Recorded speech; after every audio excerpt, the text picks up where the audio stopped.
ليلة تقريبا مضت على الحوار الوطني الليبي برعاية الأمم المتحدة. شهد خلالها هذا الحوار العديد من المحطات والعقبات، حيث تمايزت الأصوات وتضاربت المواقف واختلفت الأجندات بين مؤيد ومعارض. اليوم وصلت ليبيا إلى المراحل النهائية لهذا الاستحقاق الحاسم بعد جولة من المفاوضات امتدت محطاتها من جنيف والمغرب والجزائر وبروكسل. الصخيرات المغربية كانت المنعطف الأخير لهذا الحوار، دام فيها التفاوض لمدة 3 أيام، وقامت البعثة الأممية بتسليم نسخة نهائية من مسودة الاتفاق السياسي المعدلة، والتي تضمنت التعديلات ال9 التي قدمها وفد المؤتمر الوطني تهيئة ولايته، بالإضافة إلى 7 نقاط جديدة أضيفت لمسودة الاتفاق الأصلي. وصرح رئيس وفد المؤتمر الوطني العام أن تضمين التعديلات بطريقة إيجابية على نص الاتفاق يعتبر خطوة هامة. تضمين تعديلاتنا بطريقة إيجابية وهو ما نراه خطوة هامة تتفق مع وثيقة المبادئ والثوابت التي وقع عليها أعضاء المؤتمر الوطني العام.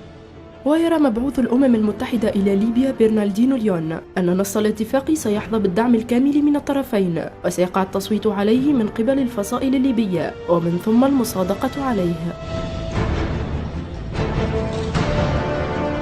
ومن جانبه كان قد أعلن فريق الحوار عن مجلس النواب الليبي المنتخب أن قرار الموافقة على التعديل الذي طرأ على مسودة الاتفاق السياسي عائد لمجلس النواب، وأن موافقة البرلمان مبنية على عدم تعارض الملاحق مع ما ورد في مسودة الاتفاق بأي شكل من الأشكال. 1.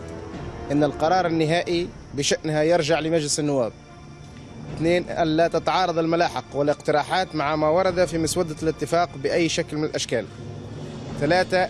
أن يتم التوقيع على الاتفاقية يوم 20/9/2015.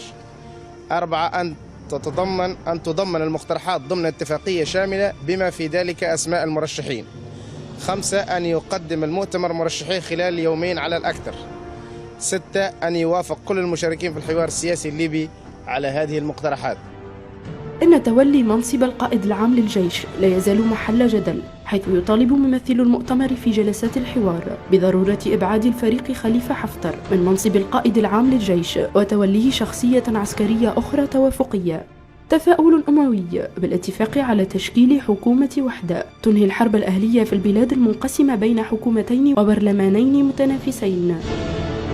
وإن كان التفاؤل مشروعا في إدارة الأزمات، فإن التقييم السليم لحقيقة الأوضاع في ليبيا هو السبيل لفهم المعطيات بدقة والبحث عن حلول واقعية.